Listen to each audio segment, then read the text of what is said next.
بسم اللہ الرحمن الرحیم۔ ولی یہاں رکھ دو یہ مٹھائی اور باقی سامان بھی لے آؤ۔ مومنہ نے صحن میں رکھے تخت کی طرف اشارہ کیا اور ڈرائیور نے مٹھائی کا تھال رکھ کر مومی کی ہدایت کے مطابق باہر کا رخ کیا۔ یہ کیا ہے مومی باجی؟ انور میاں نے لاب نکل کر حلق تر کرتے ہوئے پوچھا۔ اندر چلو بتاتی ہوں۔ مومی نے بھائی کا ہاتھ تھاما اور اندر کا رخ کیا۔ اس سے پہلے کہ یہ عورت بہلا پھسلا کر تیرے باپ سے ہاں کروا لے، مجھے اندر چلنا چاہیے۔ تیرے باپ سے بات سنبھالی نہ جائے گی۔ میرا موقع پر موجود ہونا بہت ضروری ہے۔ تم شربت وغیرہ بنا کر لے آؤ۔ فرزانہ عجلیات میں کہتی لمبے لمبے ڈگ بھرتی اندر بڑھی۔ میں نے آپ کی دعا سے ارحم کا رشتہ طے کر دیا ہے۔ مٹھائی اسی خوشی میں لائی ہوں۔ مومی کے الفاظ فرزانہ کی سماعتوں سے ٹکرائے تو اس پر گھڑوں پانی پڑ گیا۔ ساری خوش فہمیاں ہوا ہو گئی۔ وہ مریل چال چلتی ہوئی کمرے میں داخل ہوئی اور ایک طرف رکھے صوفے پر برجمان ہو گئی۔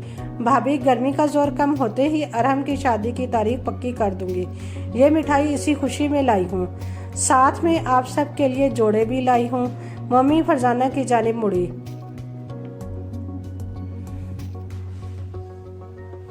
ماشاءاللہ، بہت مبارک ہو آپ کو، اللہ پاک بچے کے نصیب اچھے کرے، آمین۔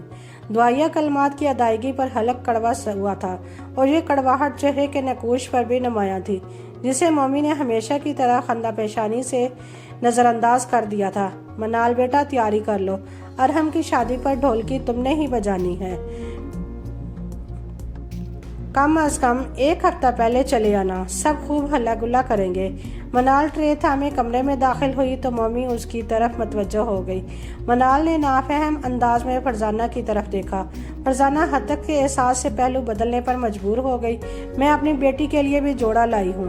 گوٹے کا بہت نفیس کام ہے، پسند آئے تو مہندی کے لیے تیار کروا لینا، محبت سے چور لہجے میں کہتے ہوئے ٹرے میں سے گلاس اٹھا لیا۔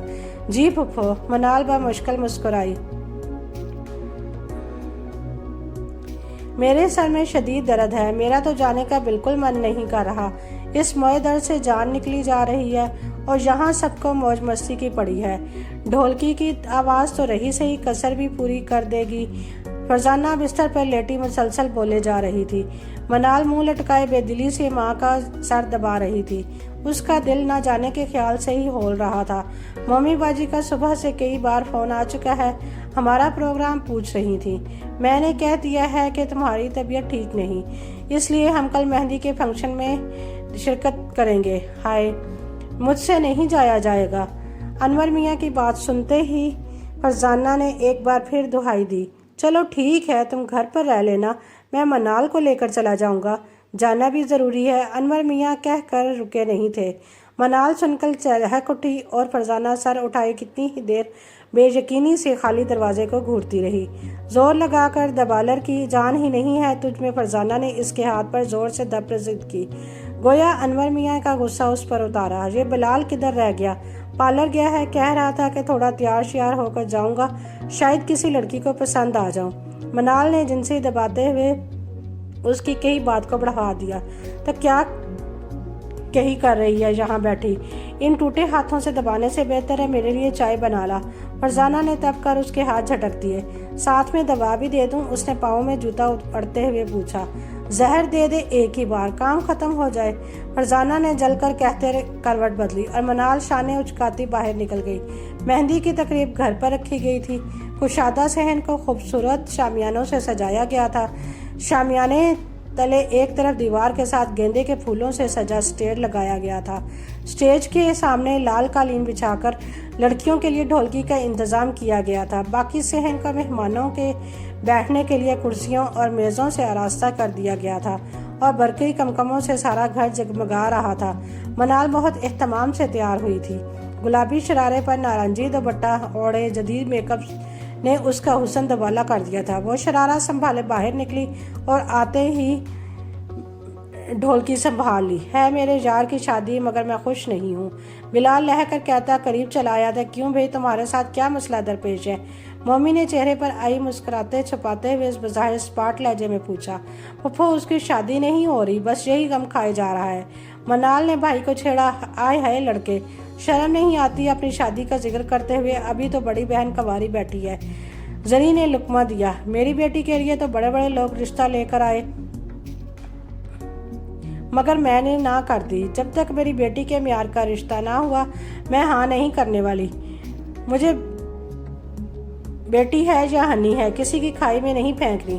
فرزانہ نے معنی خیز مومی کی طرف دیکھا۔ انہوں نے حسب عادت مسکرانے پر اکتفا کیا۔ بلال، کھانے کی کیا صورتحال ہے؟ پیٹ میں چوہے دوڑنے لگے ہیں۔ میرا بیٹا کب سے بھوک کی رٹ لگائے ہوئے ہے، کومل نے اپنے 3 سالہ بیٹے کو گود میں لیتے ہوئے پوچھا۔ آپ لوگوں کی باتوں میں بھول ہی گیا، میں یہی کہنے آیا تھا کہ حارث بھائی کہہ رہے ہیں کہ کھانا لگنے لگا ہے۔ مہندی کی رسم کھانے کے بعد ہوگی۔ بلال واپس پلٹ گیا اور عورتیں کھانے کی غرض سے اٹھ کھڑی ہوئیں۔ چھوٹے بچوں والیاں اپنے بچوں کو پکڑ پکڑ کر اپنے قریب بٹھانے لگیں۔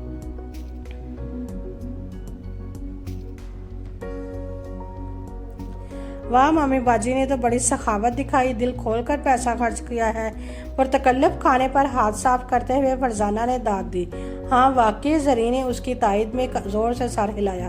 کھانے کے بعد دلہا کو سٹیج پر لانے کا شور بلند ہوا۔ ارحم دوستوں کے جھرمٹ میں لال دوپٹے تلے چھوٹے چھوٹے قدم اٹھاتا سٹیج تک آیا تو مومی اپنی بڑی بہو سحر کا ہاتھ تھامے سٹیج کی طرف بڑھی اور ارحم کو مہندی لگا کر وہیں اس کے برابر برجمان ہو گئی۔ سحر چھوٹے روحان کے رونے کی وجہ سے سٹیج سے ہٹ گئی۔ یوں باری باری سب نے مہندی لگائی۔ چلو آؤ ہم دونوں بھی سٹیج پر چلتے ہیں۔ کومل نے منال کا ہاتھ تھام کر اٹھنا چاہا۔ نہیں آپی، مجھے نہیں جانا، منال لجا گئی۔ لو بھلا، شرما کیوں رہی ہو؟ چھوٹا بھائی ہے تمہارا، جاؤ شاباش لگاؤ مہندی، زرین نے تبکی دیتے ہوئے کہا تو وہ مدد طلب نگاہوں سے ماں کی طرف دیکھنے لگی۔ فرزانہ دانستہ منہ بنا کر پھیر کر بیٹھ گئی تو وہ آنکھوں میں اترتی نمی کو پیتے ہوئے اٹھ کھڑی ہوئی۔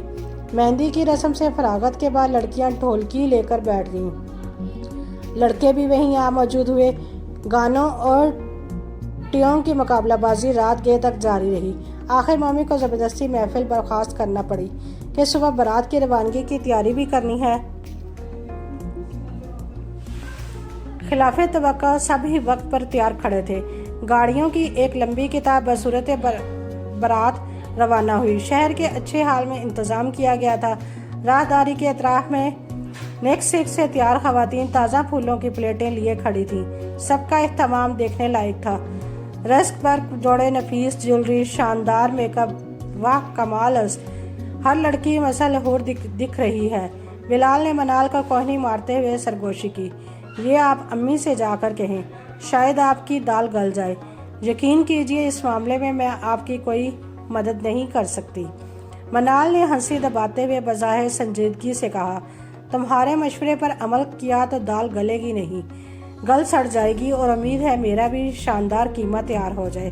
بلال نے منہ بسورا۔ نکاح کی مبارک ساعتوں کے بعد کچھ دیر تک مبارکباد کا سلسلہ چلتا رہا۔ پھر ایک دم دلہن آ گئی کا شور بلند ہوا۔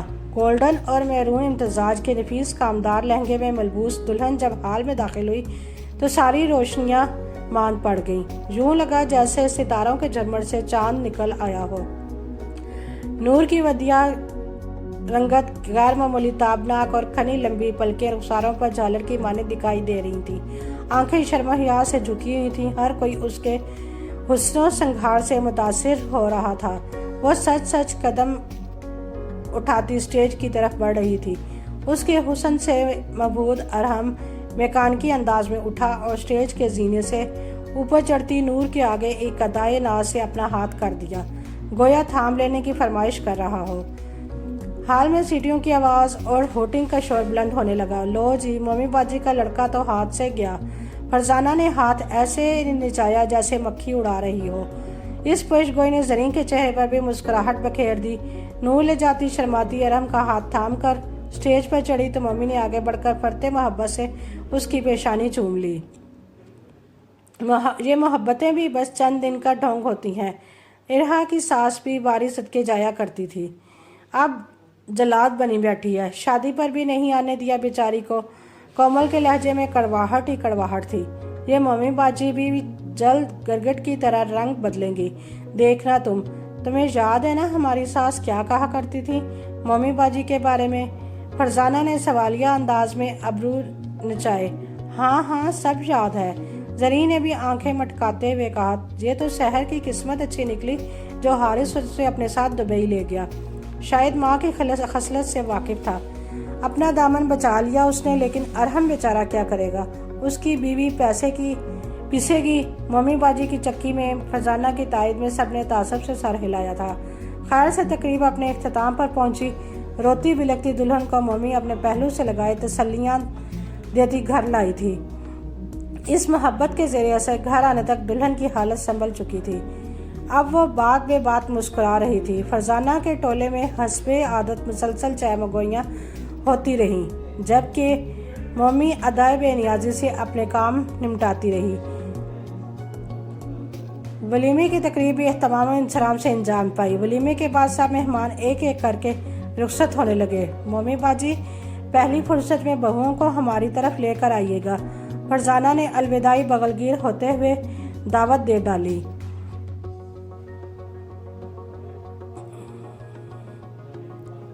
یہ محبتیں بھی بس چند دن کا ڈھونگ ہوتی ہیں۔ ارحا کی ساس بھی واری صدقے جایا کرتی تھی اور اب جلاد بنی بیٹھی ہے۔ شادی پر بھی نہیں آنے دیا۔ بیچاری کو کومل کے لہجے میں کڑواہٹ ہی کڑواہٹ تھی۔ یہ مومی باجی بھی بیچاری کومل کے لہجے میں کڑواہٹ ہی کڑواہٹ تھی۔ یہ مومی باجی بھی جلد گرگٹ کی طرح رنگ بدلیں گی، دیکھنا تمہیں یاد ہے ہماری ساس کیا کہا کرتی تھی مومی باجی کے بارے میں؟ فرزانہ نے سوالیہ انداز میں ابرو نچائے۔ ہاں سب یاد ہے، زرین نے بھی آنکھیں مٹکاتے ہوئے کہا۔ یہ تو سحر کی قسمت اچھی نکلی جو حارث اسے اپنے ساتھ دبئی لے گیا۔ شاید ماں کی خصلت سے واقف تھا۔ اپنا دامن بچا لیا اس نے، لیکن ارحم بیچارہ کیا کرے گا؟ اس کی بیوی پیسے گی۔ مومی باجی کی چکی میں فرزانہ کی تائید میں سب نے تعصب سے سر ہلایا تھا۔ خیر سے تقریب اپنے اختتام پر پہنچی۔ روتی بلکتی دلہن کو مومی اپنے پہلو سے لگائے تسلیاں دیتی گھر لائی تھی۔ اس محبت کے زیر اثر گھر آنے تک دلہن کی حالت سنبھل چکی تھی۔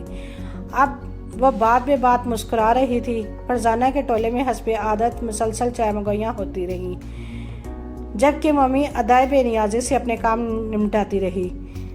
ولیمے کی تقریب بھی اہتمام و انصرام سے انجام پائی۔ ولیمے کے بعد سب مہمان ایک ایک کر کے رخصت ہونے لگے۔ مومی باجی، پہلی فرصت میں بہوؤں کو ہماری طرف لے کر آئیے گا، فرزانہ نے الوداعی بغلگیر ہوتے ہوئے دعوت دے ڈالی۔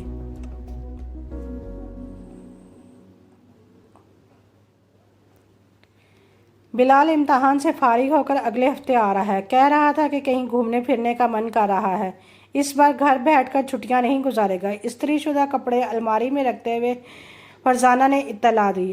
آپ سن رہے ہیں نا؟ انور میاں کی طرف سے کوئی جواب نہ پا کر اس نے پلٹ کر قدرے بلند آواز میں پوچھا۔ انہوں نے اخبار پر سے نظریں ہٹائے بنا ہنکار ابھرا، تو پھر جواب کیوں نہیں دیتے؟ پاردار آواز میں پوچھا گیا۔ میں نے کیا کہنا ہے؟ بنا لو پروگرام، لہجہ پر کو سر اٹھا کر نحیف لہجے میں کہا، اور پھر سے اخبار کے مطالعہ میں مگن ہو گئے۔ میں نے سوچا ہے مومی باجی کی طرف چلتے ہیں، 2-4 دن رہنے کا ارادہ ہے میرا۔ فرزانہ کی بات پر انہوں نے ایک جھٹکے سے سر اٹھایا اور بے یقینی سے بیوی کا چہرہ تکنے لگے، بلکہ پڑھنے کی کوشش کی۔